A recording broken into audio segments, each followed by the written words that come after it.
I, 28 female, am expecting a daughter with my husband, 30, next year. Our daughter will be the first granddaughter born in his family. He has 7 nephews and no nieces so far. When we announced the news that we were having a girl, my husband's family was super excited. We already had a name chosen for our daughter, and then his family mentioned naming her the family name. My husband already knew the name would be out for me, but his family is not okay with our reasoning.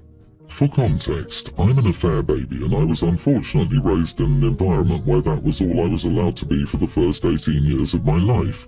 My dad's affair was never taken out on him. Instead, I was the one everyone hated. My dad's wife was the person who hated me most of all. She found me repulsive and never hesitated to tell me exactly that. Her name was Annalise. She was giddy when she kicked me out on my 18th birthday at midnight. I never saw her or any of my biological family after that. My husband's family name for the first granddaughter is also Annalise. It's been used for 5 generations already, and our daughter will be the 6th in the eyes of his family. We explained why the name wouldn't be used for our daughter and they were unhappy. They feel like I should add a positive association to the name by using it for my daughter and allowing her to be part of something that she should be based on the fact that she will be the first granddaughter. My husband told them it wasn't happening, which was his final decision. But his family says I could assure him I'm okay with it and make sure we use the name. They said I was destroying something special by refusing. Am I the idiot? For goodness sake, the amount of entitlement that in-laws, or family in general, seem to have when it comes to a baby is absolutely insane. And the coldness of others, your dad's wife. You are not the idiot, it's your baby and only you and your husband can choose your child's name. No is a sentence. Dear fam, I know the name Annalise is special to your family, but the name is associated with the worst parts of my life. Annalise made me feel awful for being born every chance she could. There is no way that anything positive could ever come from that name and our daughter. For 18 years, Annalise made my life as miserable as possible until she kicked me out. There is no way I will ever give my much-wanted and loved daughter the name of the woman who showed I wasn't wanted or loved every day. You are the one destroying something special by insisting your family tradition is more important than your actual family. Perfect response. Traditions are lovely until they become handcuffs. One of my good friends had this happen with her son. Her husband was John Doe 4 and her mother-in-law informed her that she had to name her baby boy John Doe 5. The name was a really old name that any kid would hate. My friend and her husband didn't use that name. Her father-in-law later told them, "Don't tell your grandparents, but I'm glad to see the name gone." Your baby, your choice. Let another sibling use it if they choose to.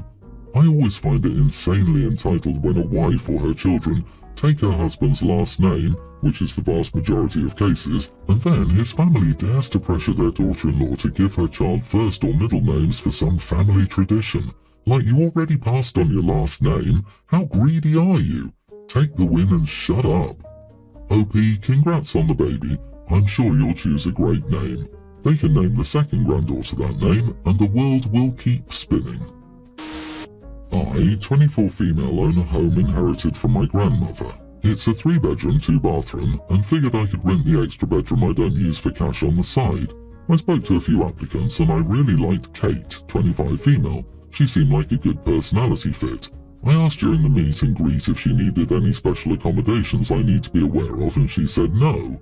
However, 2 days after moving in, Kate drops a bomb on me saying she has a severe smell sensitivity, asthma, and cannot have any candles or fragrance in the house. I was taken aback. I told her I'd accommodate that, but I wish she'd disclosed during the meet and greet since I'm a big fan of incense and candles and would have made plans beforehand to mitigate the smell. Since then, she's been policing every fragrance in the house, which is really frustrating to me. She asked I don't wear or even spray any perfume on myself in the home. She then tossed away my scented detergent because she could smell it on my clothes and it gave her a migraine. She complained and threw out my scented hand soap, expensive lotion and body wash too. She tossed away my lightly scented cleaning supplies and even the old candles I stored. I told her to just tell me instead of throwing everything away because it's not okay to do that. She apologized but reminded me that no scent means no scent. I told her that I didn't realize dishwasher tablets even had a scent. She said that sounded very backhanded and petty.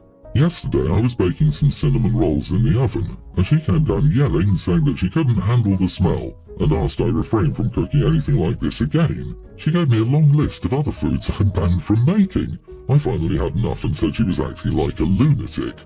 This is now going beyond simple accommodations. I told her I suggested she either learn to deal with it or find somewhere else to live because this is crazy. Kate flipped out and said I was discriminating against her. It's illegal and she can sue. I told her she's just a control freak and I won't be a doormat for it. I told her if she wants to go down the legal route, I'd be more than happy to go down to the courts and provide all the receipts for the cost of the stuff she's thrown away. She got quiet at that. She's been staying with her parents since and plans to move out soon, but has called me every name in the book. Am I the idiot? Not the idiot. She can try to file a discrimination case. Everyone needs a good laugh now and then. If she finds someone who believes baking cinnamon rolls is an act of discrimination, I'd love to hear their case, LOL. She did not reveal her needed accommodation before accepting the privilege to live with you. You shouldn't have done anything to help that, but you're much nicer than I am. Let her go be scent free somewhere else. Light every candle and incense stick you have the night she does. Was the meet and greet in your house? If she didn't mention it, then when you had all of your things, you were really under no obligation to make any changes for her. She has no legal standing. She sounds like a control freak and I think you dodged a bullet there. Me? I sent her an invoice for my destroyed property. I hope you got first and last with a deposit.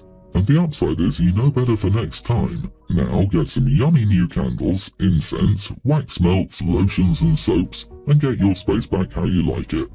Agree. Sounds like OP's former roommate was using asthma to violate your boundaries, not to protect herself. I have severe scent allergies myself, but you would never see me running around someone else's home throwing away their things, much less not disclosing those issues before agreeing to live with someone, especially after they specifically asked me to do so. Kate strikes me as crazy. She's a wackadoodle. Mini update. Thank you, I'm definitely sending her the invoice. I was bluffing going through small claims court. I've never done it before, LOL. The more I think about it, I'm furious about all my bath and body candles being thrown away. Those aren't cheap. Hopefully the invoice scares her enough. I'm a first grade teacher and my daughter is a preschool teacher. She's a second year teacher. She was a teaching assistant for a year while she got the credits required to teach. Her school opened a second location with one classroom and she currently runs the area from 12 to 6:30 every day. When she started working at the school, I noticed she was running to the Dollar Tree or Walmart to grab little things for her classroom like hair ties, stickers, beads and string. She said she didn't mind because it was all cheap and made her job more manageable. Then, when she got her own classroom, she started looking on Nextdoor and Buy Nothing and shopping for her classroom more often. She has 24 outfits to store in her class, 3 in each size from 2 to 5 for boys and girls, in case the parents forget to send new clothes.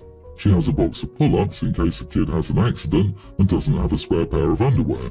She has extra snacks, she has extra jackets and socks, a pair of combs and brushes, extra nap bedding, and bins of what she calls stalling activities. Easy things she can pull out when she needs to stall. She even has Halloween costumes in case one of her students doesn't have one, and she gives away blankets and jackets if she thinks a student needs them. I told her that all of this is excessive and she should leave it up to the school's owner to get these things. She said the owner says these things aren't necessary, but they don't cost much and make her classroom run more smoothly. I told her that if the owner says it's unnecessary, don't get these things and let her see how the class runs without them. I told her I don't spend any money on my classroom and that if my principal isn't willing to buy it, the kids don't need it. She says it's different because I work at a $30,000 plus per year private school and she teaches in a lower income community, but I still told her it's not her responsibility. I also told her that her buying stuff for her classroom makes all of us that don't look bad, but she doesn't care. She's upset with me for being pushy, but I'm just doing what's best for her. Am I the idiot for telling my daughter not to spend money on her classroom because it makes the rest of us look bad? You are the idiot. She says it's different because I work at a $30,000 plus per year private school and she teaches in a lower income community, but I still told her it's not her responsibility. Let her do nice things for these kids who don't have the luxury of attending a private school. You're being a bit paranoid that stocking her low income classroom with goodies could make your private classroom look bad. Look bad to who exactly?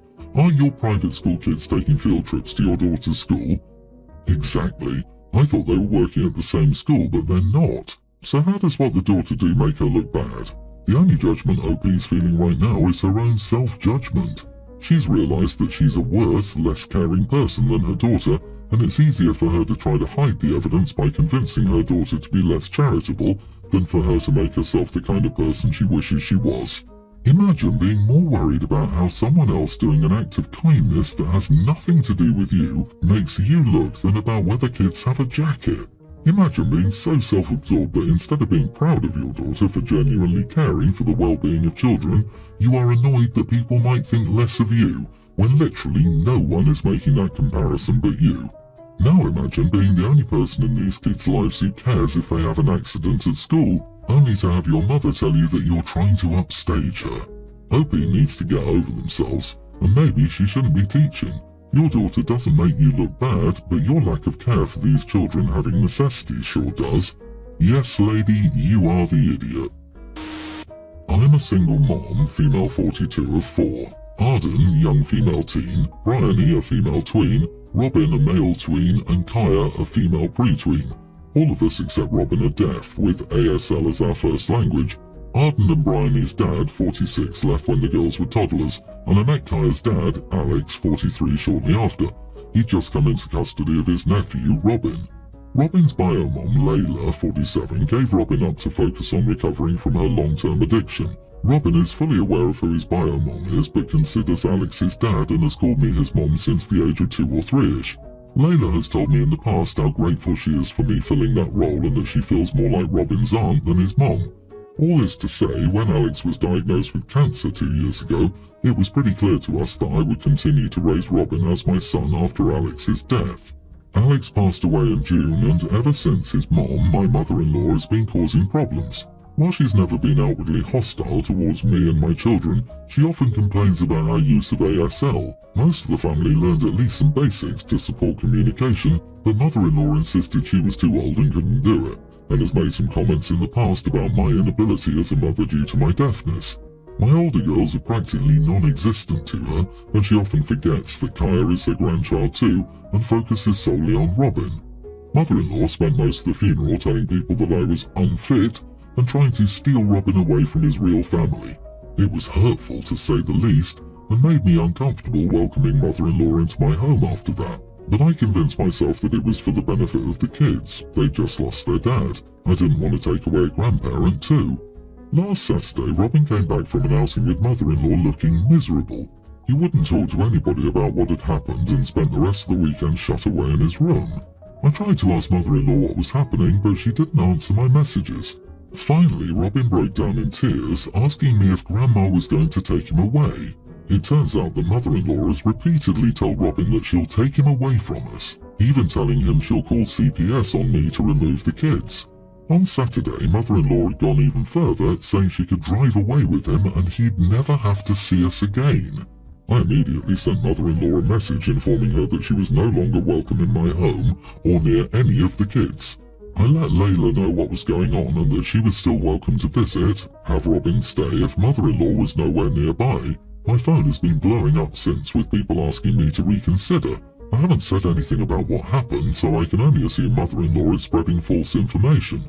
Still, all the negative responses are making me doubt if I'm actually in the right here. Not the idiot. You should not let this woman anywhere near the boy. This mother-in-law is a danger to Robin. You must protect him. You should probably contact your local police to discuss the issue. Perhaps engage an attorney if you can afford it. Please notify the school not to let her near your son that she's threatening to abduct him. Opie, you need to take this seriously.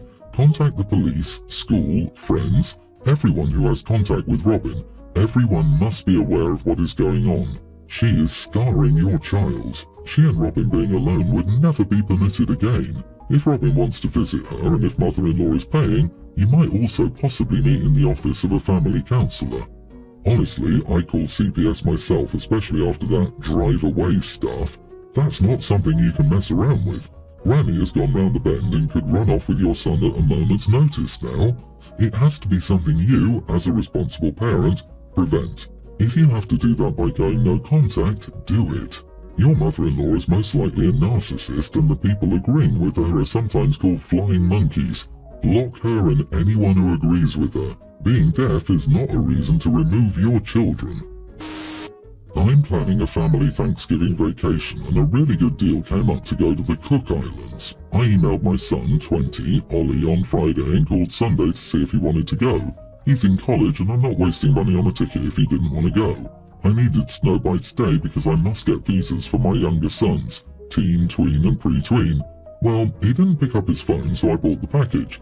Just now he texted me saying he wanted to go. I said, too late, already bought the tickets. Next time check your email or answer your damn phone. He said most people communicate by text. I said, well, most people don't get to go to the Cook Islands. Now his mom, my ex, is trying to tell me that he's Gen Z and text is their primary communication format. Had I texted him, then he would have responded. I said I didn't care. I'm well in my 40s and check all of my communication formats because I don't want to miss anything. Am I the idiot for telling my son that he's not coming on vacation because he didn't check his emails? You are the idiot. Dear God, is this organising a family holiday with your children or closing a business deal? One email and one phone are the only chances your college-aged son gets to go on a family vacation. This is incredibly sad. How am I in my 50s and know better than you how to communicate with my kids? If you're so good about checking all forms of communication, why didn't you also write in all forms of communication? Just think, a 10-second text would have made the difference. If this was a work assignment, you performed very poorly. Yep, you are the idiot on many fronts. You emailed him Friday. It's hardly surprising you didn't check his email over the weekend. Then you arrogantly complain that a missed call from you is more important than a message. What a load of horse crap. Unless you never call him just to catch up. Then he calls you on Monday, likely after catching up with his weekend emails, but you just shut him down. You gave him far too little warning to justify kicking him out of a once-in-a-lifetime family vacation. Clearly you don't care if your son goes on the trip with you or not. Your whole story sounds like some stupid controlling power trip. Get over yourself and find some way to make this right because your attitude is unreasonable.